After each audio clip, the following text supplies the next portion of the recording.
Ainda há pouco ouvi um pronunciamento da senadora Vanessa Graziotin, pronunciamento muito oportuno sobre a importância da participação da mulher na política.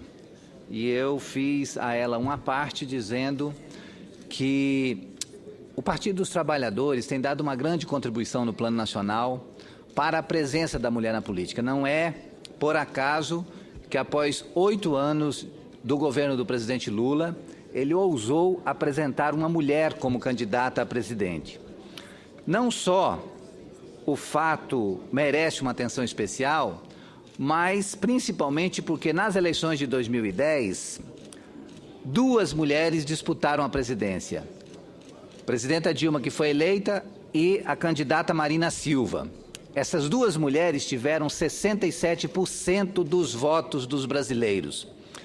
E a soma dos votos conferidos aos 8 candidatos homens foi de 33%. Portanto, o povo brasileiro mostrou que quando tem mulheres com propostas e competência em disputa, o povo confia e vota. Então não vale aquele argumento de que as pessoas não confiam em mulher na política. Confiam sim, e a prova foi dada com farta demonstração nas eleições de 2010. O que nós temos no Brasil hoje, nas eleições para o parlamento, é a garantia de que todas as chapas sejam inscritas com no mínimo 30% de cada gênero.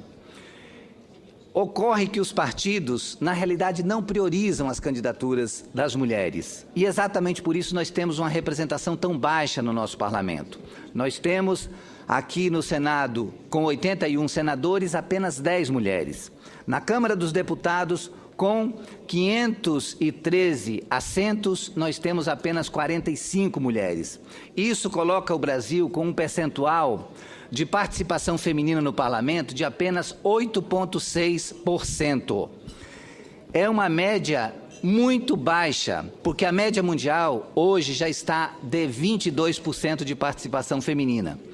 E o Brasil, com 8,6% de participação feminina no parlamento, ele está ocupando a 158ª posição, ou seja, na posição 158 em aproximadamente 200 países. É o ranking da participação feminina no parlamento brasileiro. Portanto, nós vivemos uma situação vergonhosa. A nossa democracia merece mais presença da mulher na política. Por isso eu defendo que nós temos que encontrar um mecanismo para que esses 30% de candidaturas de cada gênero sejam transformadas em 30% de vagas efetivas, e assim eu tenho certeza que a participação feminina será muito maior. E em relação ao Senado, eu tenho uma proposta muito objetiva, que espero contar com o apoio de todos os senadores homens, porque nós temos que ter uma atitude de renúncia por parte dos homens, porque se formos depender da maioria feminina, a gente não vai ter essa mudança, porque elas são minoria. Lógico que elas vão perder todas as votações. Portanto, o meu projeto 132 defende que, nas eleições para o Senado com 2 vagas, uma vaga seja destinada às candidaturas do sexo masculino e a outra vaga destinada às candidaturas do sexo feminino. Isso é inteiramente possível, é inteiramente plausível, e a gente teria a possibilidade de dar uma resposta concreta, no sentido de aumentar a participação feminina no Senado, que hoje é de cerca de 10%, para no mínimo 33%. E aí sim o Brasil estaria dando uma resposta efetiva e saindo dessa situação vexatória em que se encontra da subrepresentação feminina no seu parlamento. Sem contar que as mulheres são maioria do eleitorado brasileiro.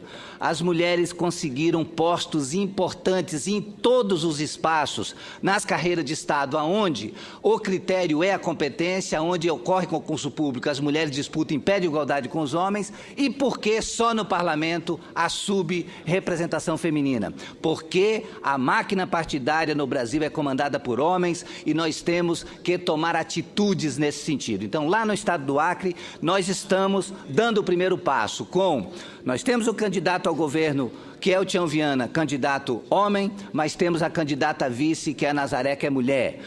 Eu não sou candidato ao Senado e quem me substitui é a Perpétua Almeida do PCdoB, também numa demonstração de que nós estamos dando a nossa parcela de contribuição e dando o exemplo, porque não faz sentido a gente falar algo e não praticar, a gente tem que falar e praticar. Então, eu estou defendendo que nós devemos fazer uma grande corrente aqui no Senado para aprovarmos o projeto 132 e dessa forma a gente garantir que nas eleições com 2 vagas para o Senado, uma vaga seja destinada às candidaturas do sexo feminino e a outra às candidaturas do sexo masculino. Por que isso? Qual é a diferença que tem nessa proposta? Porque a eleição para o Senado é a única eleição majoritária que tem a exceção de a cada 8 anos ter 2 vagas. Nós não temos 2 vagas para candidato a governador, não temos 2 vagas para candidato a prefeito e nem 2 vagas para candidato a presidente. Só para o Senado Federal, a cada 8 anos nós temos 2 vagas em disputa.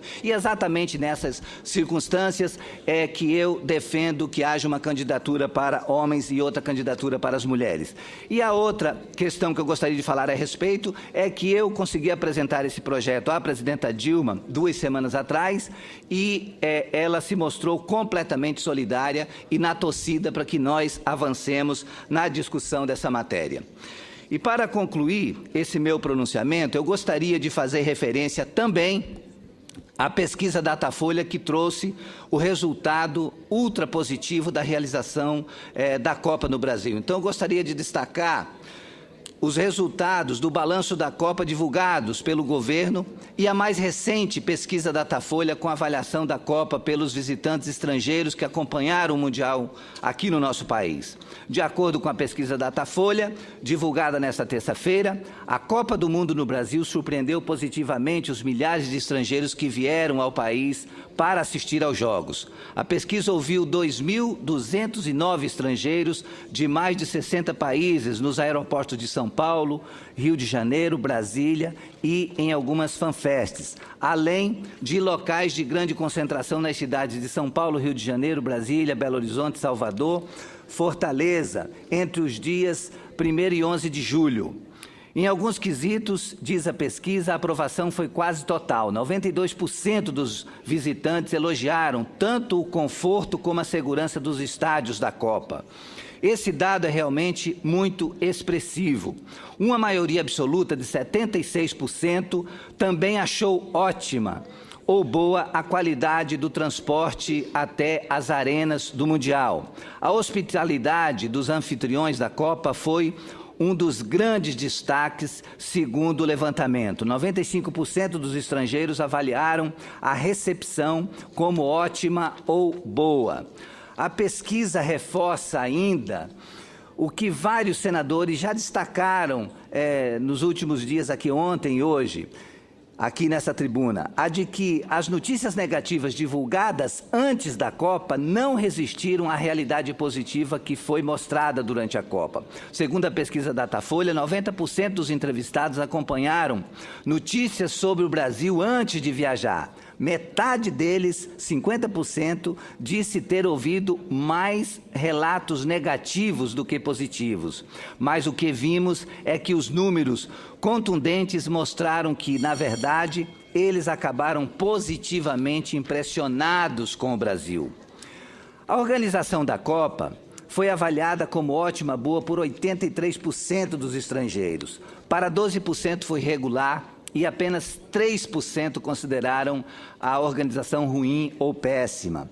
Uma maioria de 51% achou a organização em torno do Mundial melhor do que a esperada. Isso também é extremamente relevante. A mobilidade urbana também foi avaliada como melhor do que o esperado. 46% aprovaram o sistema de transportes. Para 40%, a mobilidade urbana ficou dentro do esperado. Senhor presidente, gostaria de... Senhor presidente, senador Pedro Simão, gostaria, se possível, mais 3 minutinhos para concluir.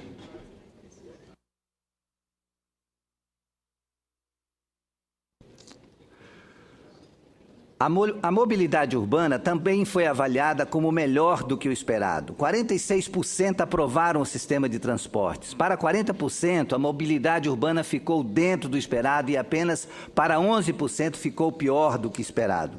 Também houve avaliações negativas, que formam o conjunto de desafios que temos de enfrentar. Os sistemas de comunicação, telefonia e internet e preços praticados em geral, alimentação, hotéis e transporte aéreo, são pontos que o país tem que trabalhar fortemente, porque principalmente no que diz respeito à comunicação, o acesso à internet, ficou evidente que deixou muito a desejar em todos os pontos, tanto nos estádios onde aconteceram os jogos, quanto em todas as cidades. Eu mesmo estava em Rio Branco em algum momento, não se conseguia falar nem usar a internet porque estava muito ruim. Por outro lado, a segurança, ponto sensível para estrangeiros que visitam o país e para os próprios brasileiros, superou as expectativas de 60% dos visitantes. 4 eixos fundamentais orientaram as ações de segurança pública por parte do governo federal: planejamento, gestão integrada, inteligência e investimento. O que tivemos na segurança pública foi um trabalho integrado entre as diferentes esferas de governo aliado à tecnologia e a uma tomada rápida de decisão. O efetivo contou com o trabalho de 116.500 profissionais, número que sobe para 177 mil profissionais, somando com os setores de defesa e de inteligência. Dados do governo revelam que o investimento em equipamentos foi da ordem de R$ 1.113 bilhões nas cidades-sede. Desse total, 900 milhões foram destinados para os estádios, o restante para as forças de segurança.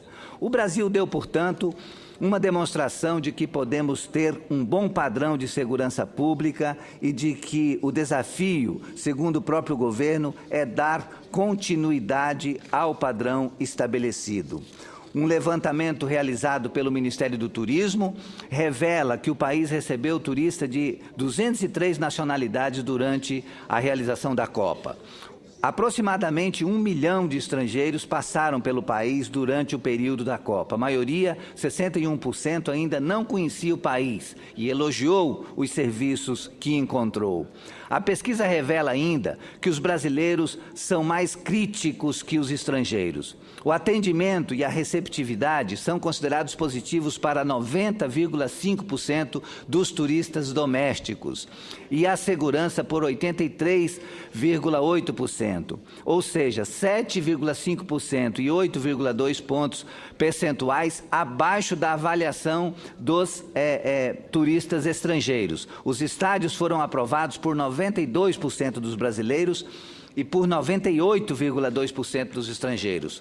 Por tudo o exposto, podemos dizer com orgulho que tivemos, sim, uma excelente Copa do Mundo no Brasil. Uma Copa organizada e alegre, e o Brasil mostrou ser preparado para sediar um evento dessa magnitude. Para o futuro, fica a determinação e o desafio de transformar o interesse do estrangeiro em negócio para o país, em benefício para a população, em geração de mais emprego e mais renda. Estão de parabéns o governo brasileiro e principalmente a população brasileira, que soube mostrar a sua alegria, a sua irreverência, a sua capacidade de bem receber aos nossos visitantes, sempre com muita festa, com um sorriso no rosto, com muita musicalidade, com muita dança, e dessa maneira ter feito com que os nossos visitantes se sentissem absolutamente em casa.